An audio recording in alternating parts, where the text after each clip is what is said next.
Ms. Tessa Price, Chancellor, FNU, and Regional Executive, ANZ Bank Pacific.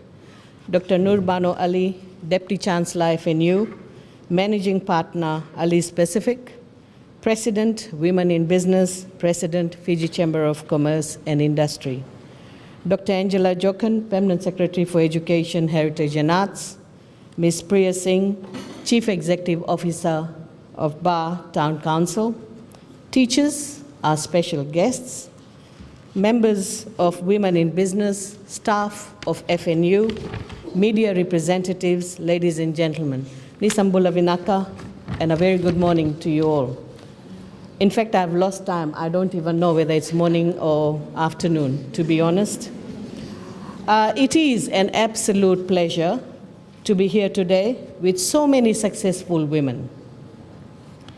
International Women's Day is a day dedicated to women where we shine a light on the attainments women have made in the economic, cultural, political, and social spheres. 2022 marks the 111th anniversary of International Women's Day. Since 1908, women have been fighting for identical pay, for equal work, and their right to vote and elect a government. Some of us do not realize that there are other women around the world who are actually fighting for small things. For example, just to drive a vehicle, where women are not allowed to drive a vehicle. And it was only in 2018 that Saudi Arabia allowed women to drive a vehicle. Imagine, we're living in 21st century. So from the 19th century, women have been working on broad-based economic and political equality and other social reforms. The race for equality and identity has not ended for any woman till date. Each day is a challenge. Each day is full of struggle. Will we achieve triumph? Will we be given an opportunity to be equal? Women are born equal, but they are treated differently by the patriarchal society we live in. We all can see that change is happening, but this change is happening very slowly.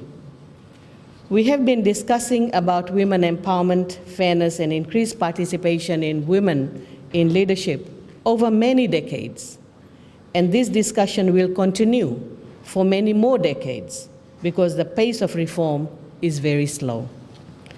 Legal rights do exist, but the realization of these rights are rather slow, and this is mainly due to social setback, as I have heard some of the women saying that as a woman we have got a lot of other obligation. And I know what other obligation here means. It's your household chores. It's your role in the family that is equally demanding. Ladies and gentlemen, gender issues such as discrimination and the sheer low number of women in parliament, boards and committees, and as head of organization and in other significant areas are still debates that capture everyone's attention. You already know this year's theme for International Women's Day, which is Gender Equality Today for Sustainable Tomorrow, and Break the Bias. Now, there was an interesting question that came from the floor. How can we simplify or make it better for women to apply? And I think Permanent Secretary addressed that question very well. We cannot be biased to the other gender. Right, we're asking for gender equality. We want to be recognized as equal to men. I want you all to think about a world that is not biased or where there is no discrimination and stereotypes. A world where differences is acknowledged and appreciated. Now, can you imagine a world like this? In fact, I simply can't, to be honest. I just can't. I wish I can, but how women are subjected to till today, we cannot even imagine that there can be a world like that. But we cannot give up hope. And you can see what all is written there in front. We got to have faith, we got to have hope. As women, we want a better future. We must work together to ensure that our voices are not ignored by those who wrongly believe that women are just homemakers In other words, we are just good in the kitchen and not suitable to lead or hold positions of responsibility. If we want to change our society for a better future, then we must ensure that the fundamental truth that women are strong, equal, and capable is not swept by men who choose to view the world through the lens of stereotyping. Even today, the inequalities are clearly resounding in our lives with global data to substantiate this. The UN data shows that women continue to be underrepresented at all levels of leadership worldwide. It's not only Fiji, everywhere in the world, women are facing same challenges. In Fiji, only 10% of women are CEOs of organizations. I certainly believe that we also have well-educated and prominent women in Fiji, but what stops us as women to excel in life? Why aren't we vying for this position? Is it because we are not applying for the leadership roles? And I think the survey that was shared by Ruth clearly indicates that we have the ability, we have the qualification, we have the experience, but if you're not going to apply, then it's impossible that you'll be able to achieve where you want to be, like becoming a leader in a school. So one has to apply, and I think this is the problem women face, most of the women face. Because as women, our biggest enemy is our confidence. We lack confidence. We always try and perfect ourselves. We feel that, oh, this qualification, yes, but probably we should do something else. Experience, probably this experience is not relevant. And today I want to share an experience of mine with you all to give you that confidence that no matter which job appears, not necessarily only in teaching field, you can apply for jobs elsewhere. You know, it doesn't mean that you got to be vying for leadership role in a school.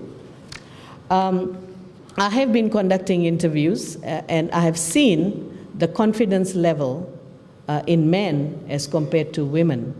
When men, they come for the interview, they walk through that door with a lot of confidence.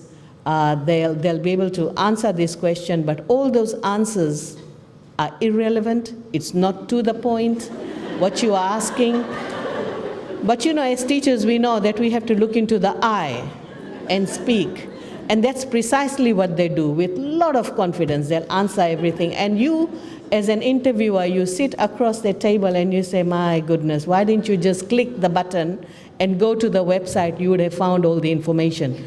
But when they leave the room, they leave with confidence too, as if they've got the job.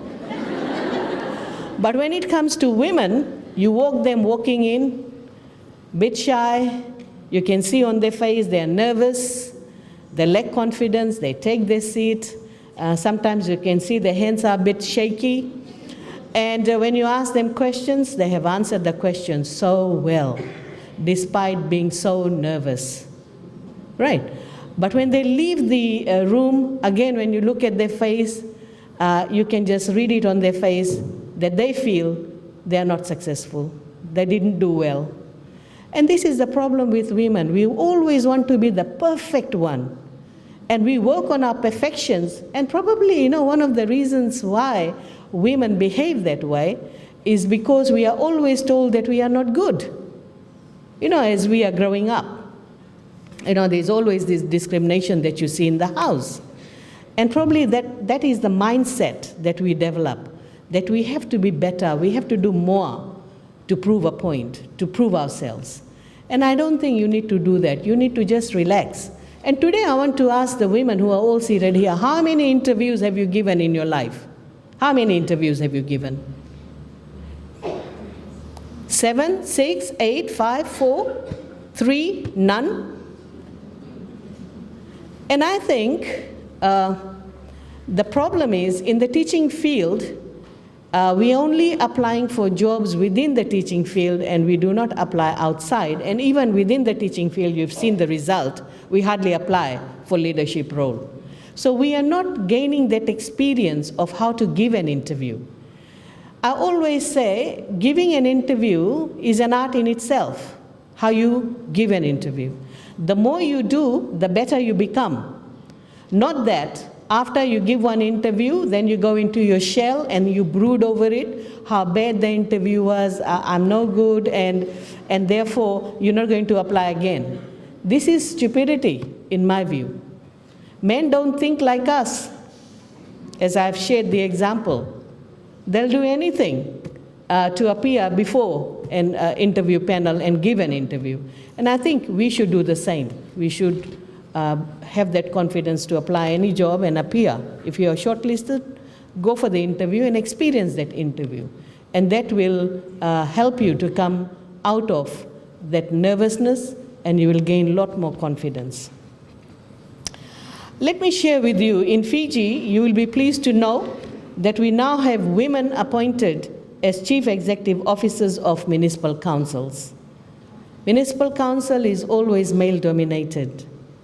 Currently, there are 3 women out of 8 who are the CEOs of Nasinu Nosori Town Council, Ba Town Council, and Savu Savu Town Council. And these women are exceptional, and they're doing a great job. And one of the CEOs from Nasinu and Nosori, she's not here with us today, but she has been sharing her experience of being a school teacher and how she moved out of teaching field. She joined ANZ Bank, and then FERCA, and finally she's with the Municipal Council. And the question she herself asked this question, that she did not have municipality experience, but she ended up getting that job. So don't give up, and don't start blaming yourself. I think this is one of our problems. Once we give our interview and come home, then we create this sadness around us for several days, just lying there and becoming a bit nagging to our children and to the whole family, as if the world has ended and this is it for you. In political leadership, let me talk about political leadership. Cook Islands and Niue have 29% of seats in parliament, which is held by women. For Fiji, the percentage of women in parliament dropped from 22% to 17.6% when women make up 50% of the population. So where did we go wrong? Probably the same story. We want to become leaders, but we are not willing to apply. You want to see more women in parliament, but you're not willing to vote for women. That could be how you can relate the two. We have a lot to learn from New Zealand, our neighbor. New Zealand is a leader for gender parity in politics. It is ranked number 5 in the world for women representation in parliament. And do you know what is the percentage? Women representation in parliament is 48.3%, neck to neck, almost neck to neck. But if you go back to New Zealand's history and if you read women's suffrage, which started in 18th century and 17th century, when women were not even allowed to vote, New Zealand was the first country in 1893 that allowed women to participate in election. Whereas countries like Great Britain, USA, they were still fighting to vote. So New Zealand has really set that example in the Pacific, and we can see that New Zealand is leading the way all along. Ladies and gentlemen, in Fiji, women have progressed with more girls in education, girls outperforming boys, and more girls graduating from universities. But the representation of women in labor force is still low. A recent survey by the World Bank showed that there were less women in salaried employment than men. And on average, women are paid less than men. So what does this mean? It does not necessarily mean that women are paid less for the same job that men do. It simply means there are less women who are paid higher salaries because they are not in higher or leadership positions. You know how women, we are always seen as secretaries and in our office, and someone who can make tea, etc., etc. Now, this shows that there is something still not right when it comes to women's representation in the workforce, particularly in leadership positions. And we must change this, but only you can bring this change. And I would like to encourage all women seated here today, that you make a commitment to yourself that you're going to apply for jobs. Any job, if you are called for an interview, just go and give an interview. Experience that. It's good for you. Ladies and gentlemen, progress for women is progress for the family, progress for the community, and progress for the nation. Giving equality to women is not an option, but a necessity that cannot be overlooked. Giving equal opportunities to women and recognizing women's capabilities also exhibits success for any country. Education has been a game changer for our girls. With the provision of free education, we have closed the gap in the access to education for girls. The government has taken care of this by paying school fees, bus fares, and textbooks. And from last year, our girls receive sanitary pads. Today, there are about the same number of girls in primary schools as boys, and more girls in higher education. So in Fiji, at least we can say that access to education is not an issue. So why women still do not have equal representation in salaried work and in leadership positions? Ladies and gentlemen, when it comes to climbing the career ladder in education, leadership positions are still predominantly male-dominated, and you've heard everything Ruth had to tell us. And we have seen that when it comes to teaching has traditionally has attracted more women into this field. And more women opt for teaching because they say, okay, I'll be able to juggle my household chores, I'll be able to raise my family because I can come home at 4 o'clock, or I'll get a 7 weeks holiday and holidays in between. So they see that and then they join teaching field. Okay, whatever the reason, but that doesn't mean that you just remain a teacher and not vie for higher position. So we need more women in school leadership role, and I was listening to some of the questions that came from the floor, that can we simplify this, can we take into consideration women's challenges? In fact, we can't. We simply can't. And I'll give you a good reason why we can't. We're talking about gender equality. We cannot simply say that because we are women, we should be placed in an advantage position. Everything is merit-based. And if some of you are questioning why did you spend 28 years in school and you have not been considered to lead a school, or you were considered recently to lead a school, is because in the past, and I want all of you to think about it, in the past, who was deciding who should become the head of school? Did any one of you were invited for a job test? Were you invited for a interview? So who decided? Do you know who decided? During those days, it was the union representative and Ministry of Education, again boys club. They were making those decisions.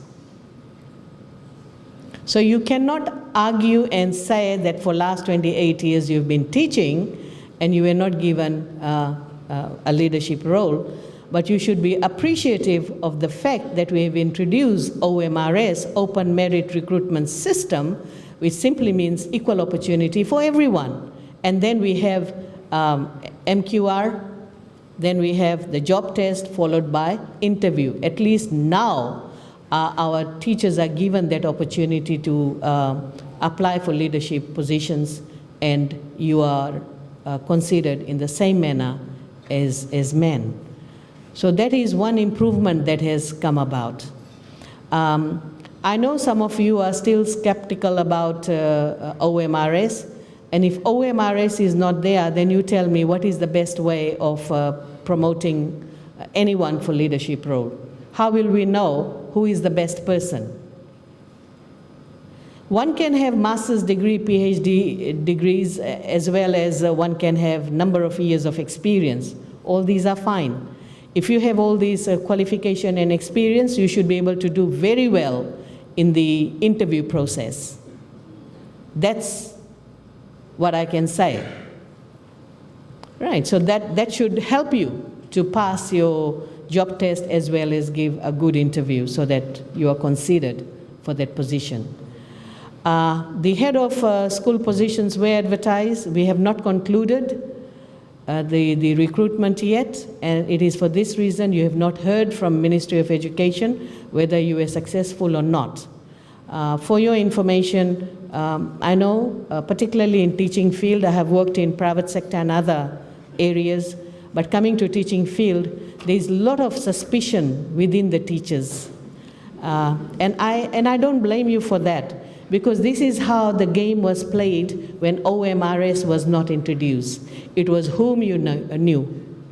And that's how the promotions were given. Because it was not based on merit. There was no interviews. There was no job test. And now you feel the same, that even though OMRS is there, someone is favoring someone else. But believe me, it doesn't work that way. All the job tests that you set for, it was marked internally. And I want to share this with you. Each paper, you put in your TPF number. We have placed 1, 2, 3, 4 on each candidate's job test paper, and your TPF was then placed on a separate paper saying number 1 belongs to TPF number so-and-so, so that the marker, whoever is the marker, will never know whose paper he or she was marking. So we did that. But we're also getting the same set of papers remarked by external person. Right, because we want to be fair, we want to be sure that none of you miss out. You will only miss out if you have not done your job test well, if you have not given your interview well. Right, and I recall Permanent Secretary sharing some of her experience during the interview where when the questions were being asked, even the female teachers forgot that they could be the leaders in the school, and they were always referring to he. This is how ingrained it is in our mind that a leader should be a man. Right. These are very basic things that we need to be aware of. So this year, we will use targeted interventions to help you gain access to leadership roles, and it simply means that we will be offering some workshops, either online or in person, to help you gain that confidence to apply for leadership role and to give the interviews.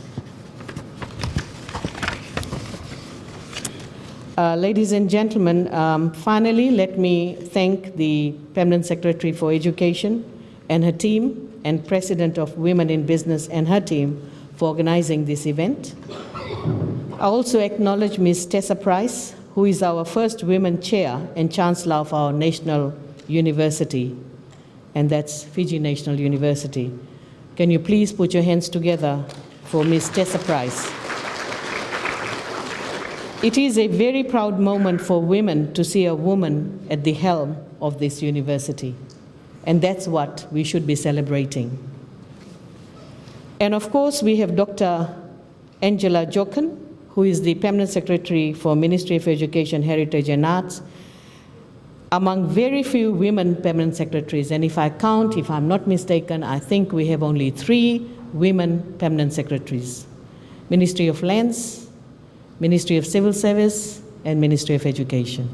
And if I have, I can be corrected on that, but that's all I can. So communication is acting, so there you go. Dr. Nurbano, we all know you are a champion in women's advancement in business and in leadership work. Thank you for the great work that you do, and you love empowering women. I've seen you on the stage many times, and even your speech did motivate me And that's why I applied for Women in Business. Not I, but whoever saw us, they applied on my behalf so that I could be considered in Women in Business Awards. But that's what we need to do. We need to celebrate women. We should not be working against women. And I must say that you are making a difference, and it is visible. Although we have a long way to go, but we can see some changes taking place. I want to also congratulate and acknowledge all women in leadership positions who have made it to the top.